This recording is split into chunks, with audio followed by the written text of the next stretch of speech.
like General Sinas, OWAS Mocha Uson. Although they are now facing charges, wala pa rin po silang sanctions until now.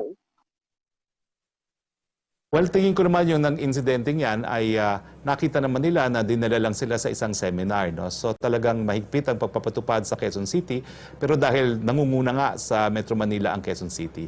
But as I said, makukuha naman po yan sa malinaw na paliwanag. At tingin ko naman ay yung periodista na nasita po, nakita rin niya at napansin din po niya na matindi nga po ang pagpapatupad at mabuti na rin na nagkakaroon ng seminar doon sa mga na-apprehend. No? So, iwanan po natin dyan yan. Sir, panghuli na lamang po, hingan ko lamang po kayo ng reaksyon doon sa naging pahayag ni Senator Nancy Binay. Sabi po kasi niya, maybe there's a need to evaluate the communication strategy. This includes po yung airing ng speech ni President Duterte. For example, nito pong Wednesday na umere na po ng 1 a.m. So, yun po yung panawagan niya. Maybe there's a need to reevaluate kung naging effective ba yung bahagi po na yun. Your reaction, sir?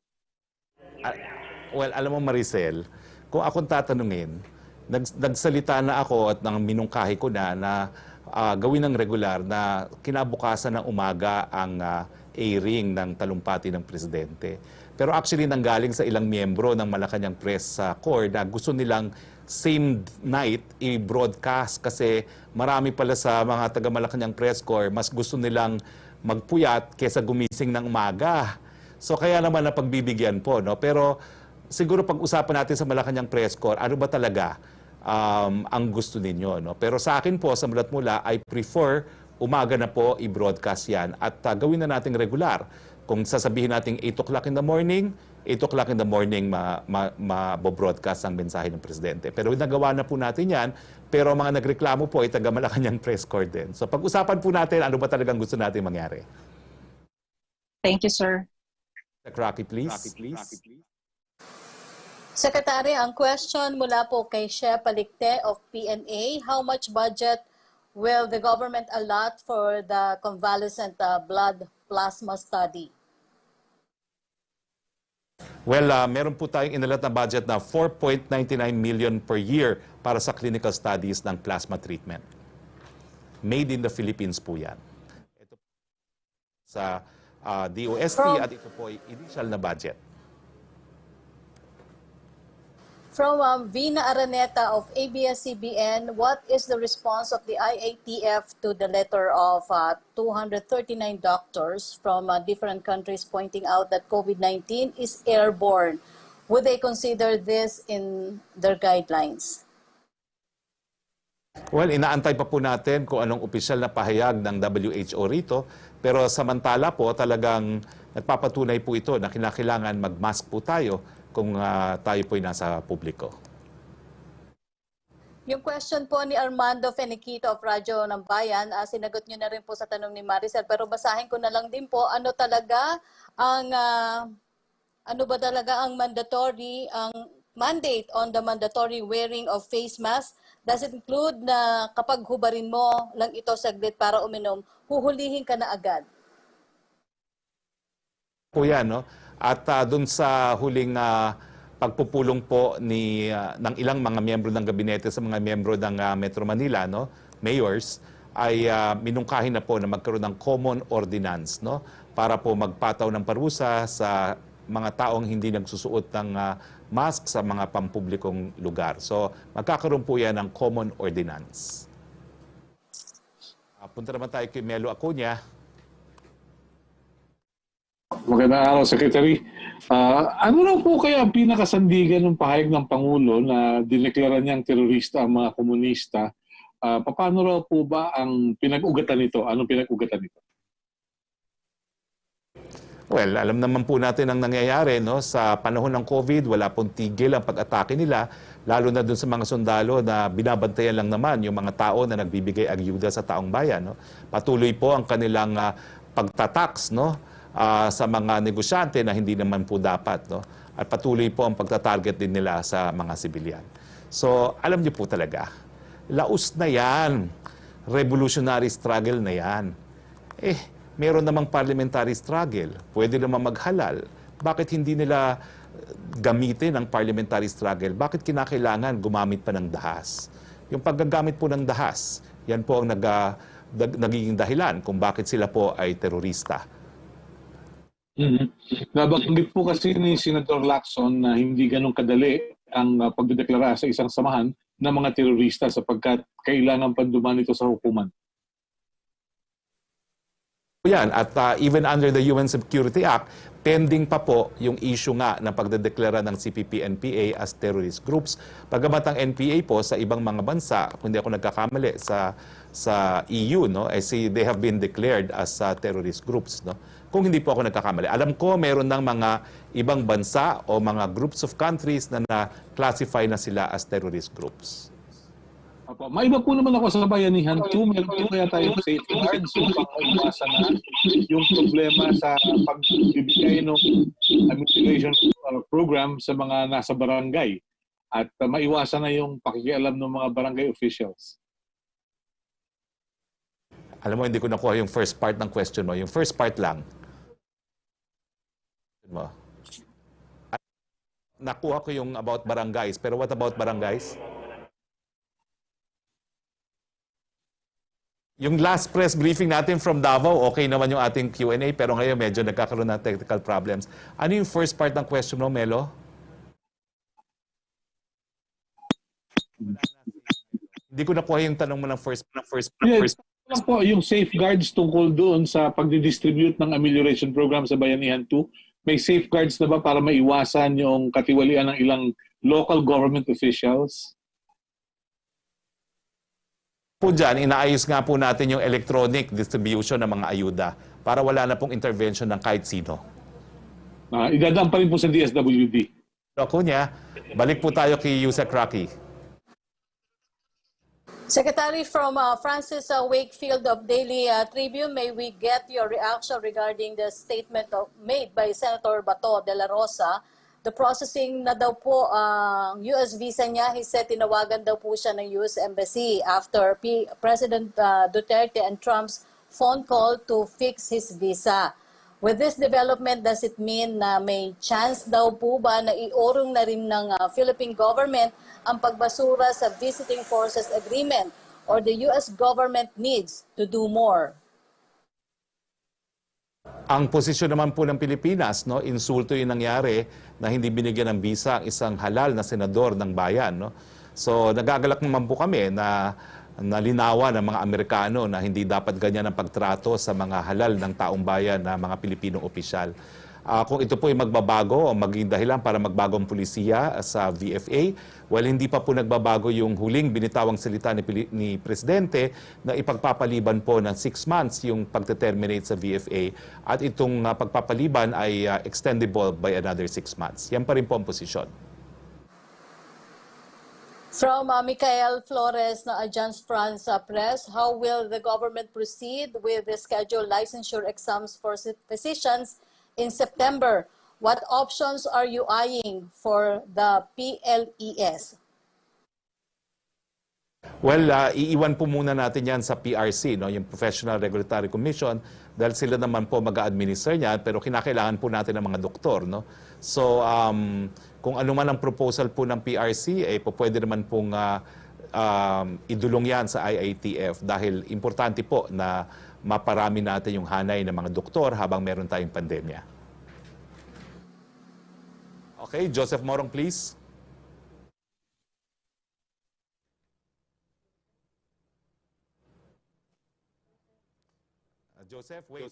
Joseph, hindi ko naririnig.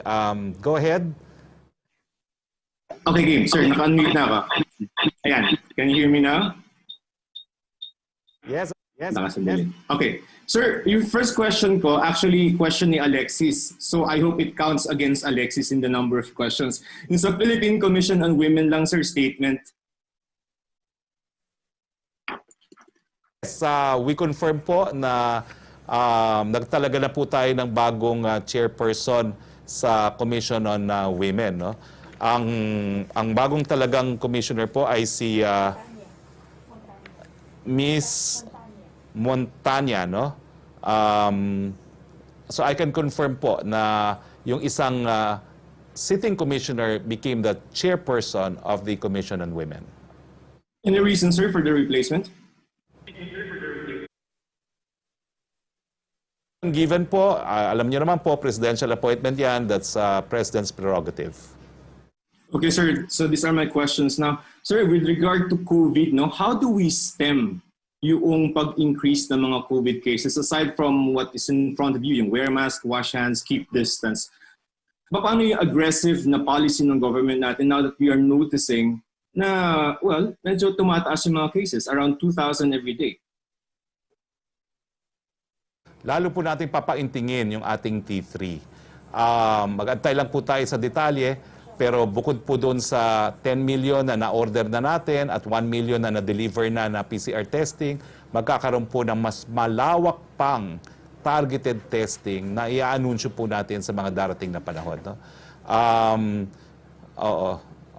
Sir, may chance ba na mag-MGCQ tayo sa Metro Manila? Tanong mo kanina, yung bagong talagang chairperson ay si Commissioner Sandra Montaño. No?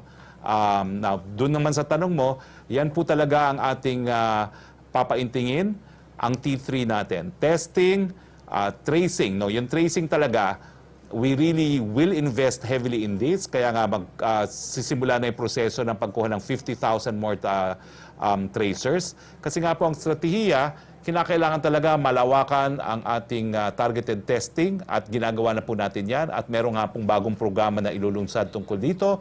Tapos, pag na-trace na natin, paitingin din natin yung ating tracing nang ma-isolate po natin lahat yung po pwedeng magkalat ng sakit. No? Sa totoo lang po, yan po talaga ang po pwede natin gawin kasama po yung ating wearing of masks, minimum health standards. Okay. So, sir, may chance ba mag-MGCQ after July 15, given yung mga average of 2,000 cases? Well, sa ngayon naman po, bagamat tumataas ang numero, no, ini-explain po natin, karamihan po ay asymptomatic at mild. At hindi pa po na-overwhelm yung ating health system. Napaghandaan naman po natin yan. And as we speak, naghahanda pa rin tayo ng mas marami pang mga isolation centers para yung mga severe at critical lamang ang mahuhospital. Sir, just one last point, yung po sa public address ni President Duterte. Usually, sir, kasi kaya nagiging late yung pag-i-air is that you guys are still editing what has happened. Halimbawa, 10 o'clock, tapos mag-i-edit pa tayo. That's why nagigi siyang 1 o'clock. So, is it, why do we have to edit yung public address ni Presidente? And if is it possible to just air it live, the meeting of the President with the IATF? O naman, pabayaan mo na yon sa presidential communication kung i-edit nila o hindi. Pero, yun nga, Joseph, ikaw magsabi, marami nagrereklamo kung masyadong gabi ang airing. Ikaw, sinabi mo sa akin, mas gusto mo magpuyat. Pag-usap naman tayo sa Malacanang press corps kung ano talagang gagawin. Ako talaga ang posisyon ko, 8 o'clock in the morning, the following day. Para regular na po yan at alam na ng taong bayan what to expect. Pero news yun, sir, eh. Parang if it happened today, why don't we have to report it today? And why do we have to wait until tomorrow? If we don't edit, we won't have the problem of aircraft. O mas mabuti na sigurong kinabukasan. Well, anyway, kaya nga po sabi ko, mag-usap tayo sa Malacanang press corps kasi kayo rin po ang aming kinukonsider kasi kayo nagko-cover kay Presidente. So, it proves that we listen to you, but please po, malaman natin kung anong consensus talaga. Okay, so can I go to Dr. Vega? Kaya pa? Doc Vega? Dr. Vega? Nandito ako. Yes, Harry. Dr. Vega, good afternoon po. Joseph Morong, sir, sa GMA7. Sir, yun pong regarding the community quarantine ng ECQ, ng Cebu, sabi niyo po, bumababa na yung positivity rate and the mortality rate. Are you looking at relaxing the community quarantine of Cebu City from ECQ to maybe MECQ? Hindi pa natin masasabi yan, kasi it's too early to say. Pero pag mag-progress yan, magdi-decrease ang lahat ng metrics na nag-i-improve ang Cebu City, yan ay pag-uusapan sa IATF whether to downgrade ang Cebu City to GCQ. Thank you very much, sir. Dr. Vega, Secretary Roque, thank you for your time. Thank you, Joseph. Rocky, please. Yusek Rocky. Secretary, tanong mula kay Chris Jose ng Remate Online. May lumabas po na article na tila nagsanib puwersa raw po sina Presidential Son Davao City Representative Paulo Pulong Duterte at Iglesia ni Cristo INC para po i-pressure di umano ang mga mababatas na tuluyan ng ipasara ang media giant na ABS-CBN. Di umano'y hiwalay na labi sina Congressman Pulong at INC sa mga miyembro ng House Legislative Franchises Committee para i-deny ang franchise application ng ABS-CBN. Di umano'y pinipressure din ng mga ito ang House leaders na bumoto laban sa network. Ang bata po kapag hindi sumunod sa gustong mangyari, allegedly po nila Congressman Pulong at INC ay zero projects para sa mga ito. Bukod pa sa may makakalaban ng mga ito sa 2022 elections. Ano po daw ang reaksyon ng palasyo sa usaping ito lalo po't lumutang daw ang pangalan ng anak ni Pangulong Duterte sa ganitong issue? Naku, wala po kami nalalaman tungkol dyan, pero sang-ayon sa saligang batas, talagang dapat magmula po sa mababang kapulungan ang lahat ng prangkisa pagdating po sa negosyong broadcast. No? At kabahagi naman po si Congressman Pulong Duterte ng mababang kapulungan. Pero ang mababang kapulungan po isang collegial body rin. Nag-iisa lang po si Congressman Pulong Duterte out of 300 plus congressmen and congresswomen. Secretary, question from Arian Merez of ABS-CBN. Why did the President choose a new Philippine Commission on Women chair? E.S. Medeldea confirmed that Commissioner Sandra Montaño is the new chairperson. All presidential appointments po are presidential prerogatives. No explanations need to be given. Mula pa rin po kay Arian Merez ng ABS-CBN, when will the President return to Manila and what is his schedule? Babalik naman po sa susunod na linggo si Presidente, pero sa sinasabihan ko na po ang Malacanang Press Corps, may posibilidad po na ang susunod nating press briefing ay manggagaling pa rin dito po sa Davao. Pero uuwi naman po muna ako at magpapakita ko sa misis ko at sa aking dalawang anak.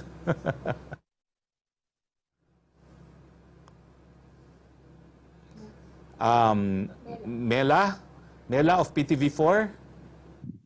Yes, Secretary Roque, good morning po. Sir, my first question lang po, malapit na rin kasi yung July 15.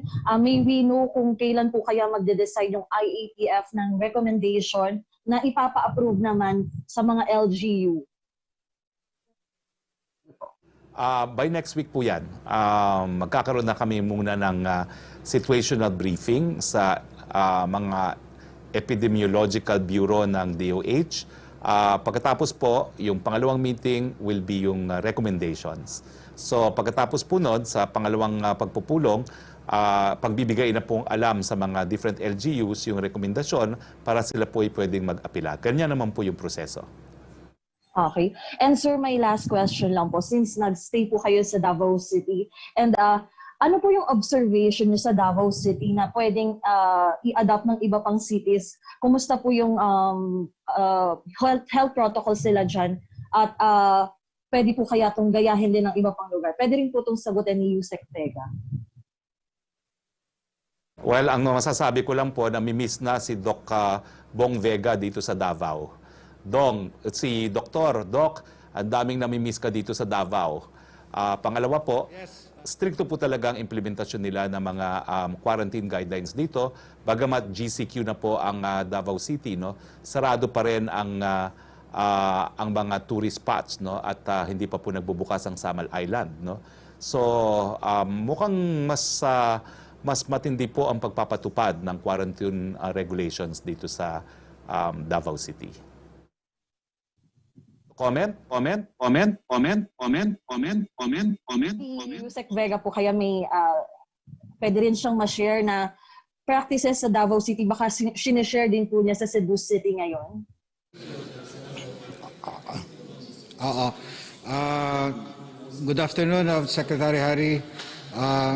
Gusto ko lang ipaalam na sa Davao City kasi maganda ang coordination ng LGU, ng private hospital, ng public hospital, at saka yung Regional Health Office ng Department of Health. Nagkakaisa kami na ang response namin sa COVID ay ginawa naming yung referral center, ang SPMC. Yun lang ang may COVID. Ang rest ng private hospitals, sila yung nagkikater na non-COVID. So ito na ngayon yung magandang strategy kasi yung mga private hospitals can accommodate the non-COVID na nanggaling sa amin, kami naman ang nasa COVID. At saka, so ang significance nito, mas maganda yung resources mo nakapooled sa isang referral center.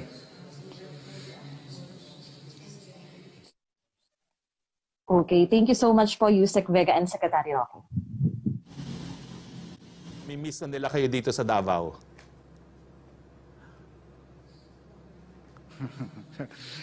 Thank you. Opo, Secretary Roque, ang tanong mula kay Lopez of GMA News Online. Ang una po niyang tanong regarding the President's address to the nation last Tuesday. May we know why the Duterte administration is compiling anything against Rappler CEO Maria Ressa and threatening to expose her as a fraud? Well, yan naman po ang trabaho ng ekotibo, patuparin ang batas. So hayaan na po natin ang investigasyon at sa takdang panahon, ilalabas naman po yan. Po kay Virgil Lopez ng GMA News Online, when you returned as Palace spokesperson in April, you said you would work for the earlier broadcast of the President's weekly COVID briefing. What happened daw po? Well, what happened po is nagkaroon ako ng konsultasyon sa ilang miyembro ng Malacanang Press Corps. Marami nagsabi na mas gusto nila na on the day itself, kahit anong oras, ay ipalabas yan. Pero ngayon po talaga, mag-uusap naman po kami. Kung ako talaga, ang posisyon ko po hindi nagbabago, I prefer na the following day at 8 in the morning para regular na pong aabangan ng taong bayan. From Maylin Alfonso of Bulgar, marami pa rin na naghihintay, lalo na yung nakatanggap sa unang tranche ng SAP. Hindi pa rin po naibibigay ang second tranche nila. Hanggang kailan daw po ba matatapos ang liquidation ng DSWD?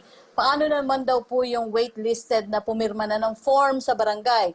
Sigurado po ba na makakatanggap daw sila? At ano daw po ang assurance na may bibigay pa sa kanila na lalo na po't inaasahan talaga nila ang SAP?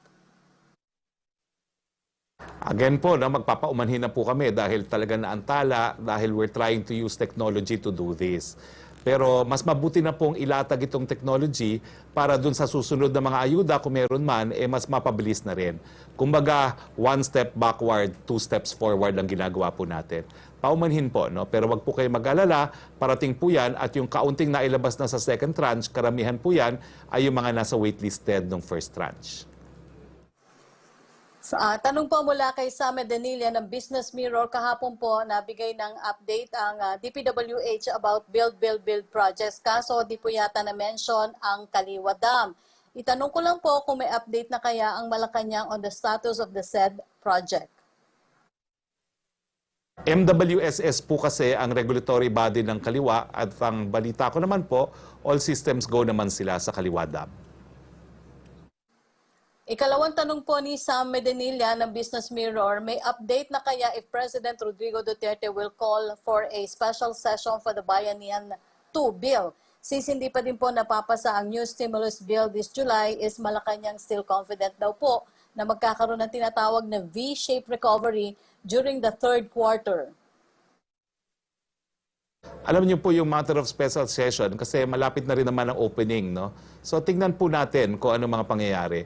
Ang importante po tuluyan na pong nagkakaisa ang legislative at saka ang executive branch of government kung paano po ipatutupad ang extension ng emergency powers at yung stimulus package na sa huling balita ko po ay nabuo na. From Jeneline Kabiling, Manila Bulletin, tanong po niya, with the rising COVID cases, what do you think are the government's lapses in the coronavirus response? How will the government rectify these faults and fine-tune strategies to effectively contain the outbreak? Ginagawa na po natin ito, no?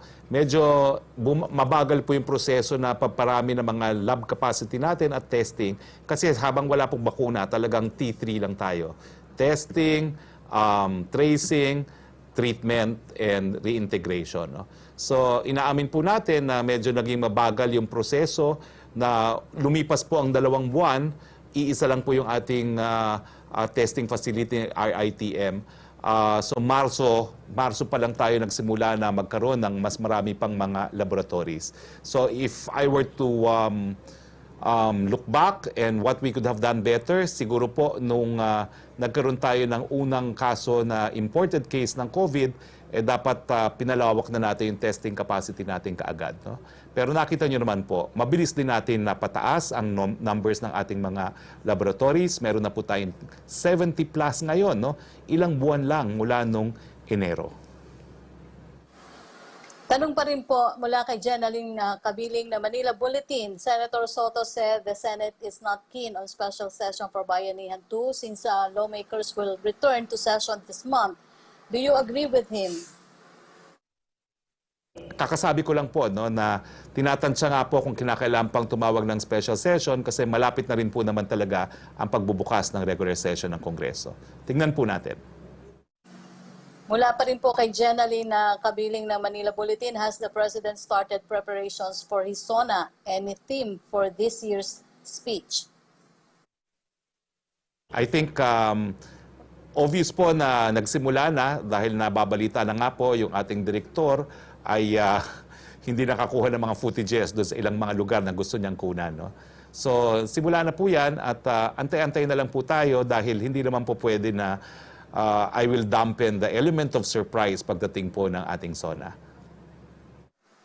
From Tina Mendez sa Philippine Star, sa kaso ng COVID-19 infected MRT3 personnel, may nananagot po ba or may dapat patawan ng disciplinary action dahil hindi na isaalang-alang ang public safety and kaligtasan mismo ng mga empleyado ng mga nag-resume ng operations?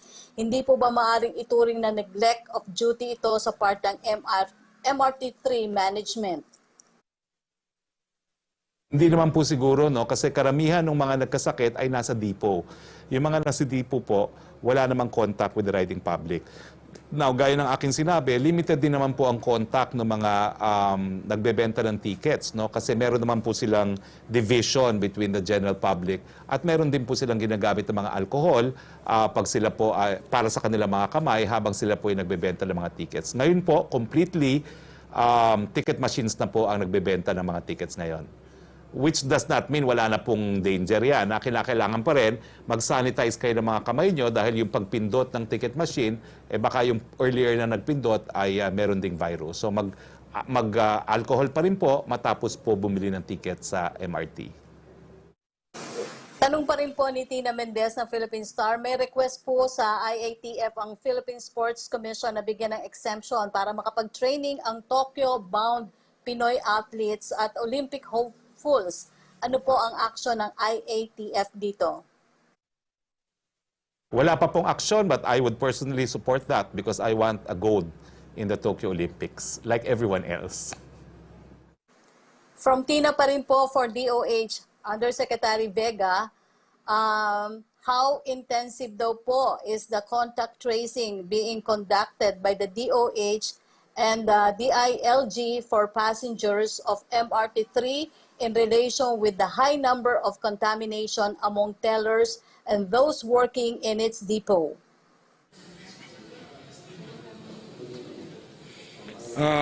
Sa pagkaalam ko, ang DOH ngayon, full force na yung paghanap ng mga people who can do contact tracing, most especially dito sa MRT at saka ibang mga communities together with the LGU.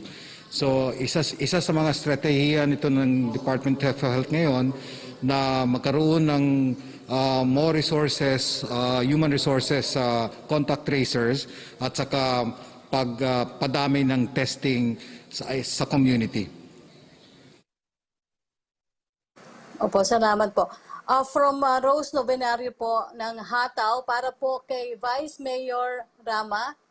Vice Mayor, question po ng media. Ano po ang reaksyon ninyo sa napaulat na mga anomalya kaugnay sa paggasta sa may 1 bilyong pisong pondo para sa kampanya laban sa COVID-19 ng Cebu City? Sa laki po ng pondong inilaan ng Cebu City pero tinagurian pa rin ang syudad na epicenter ng COVID-19. Ginastos po kaya ng wasto ang kanilang budget?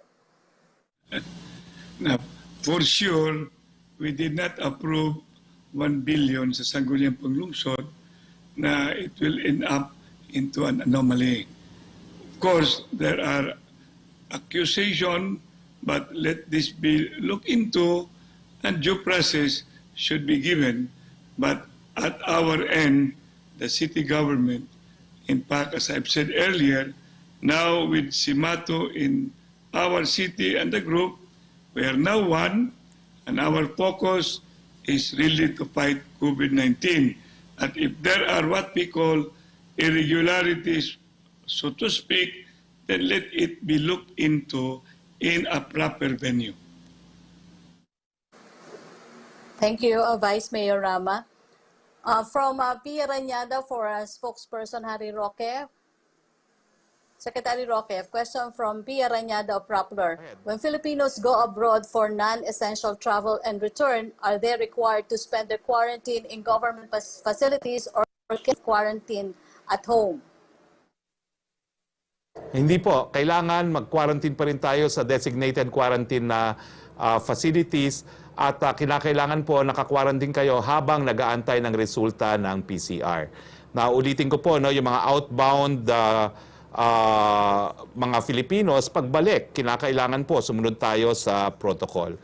Hotel, government, quarantine pa rin po yan sa mga designated quarantine facilities habang inaantay ang PCR testing. Pero makakapili na po kayo kung saang laboratorio kayo magpapa-PCR testing.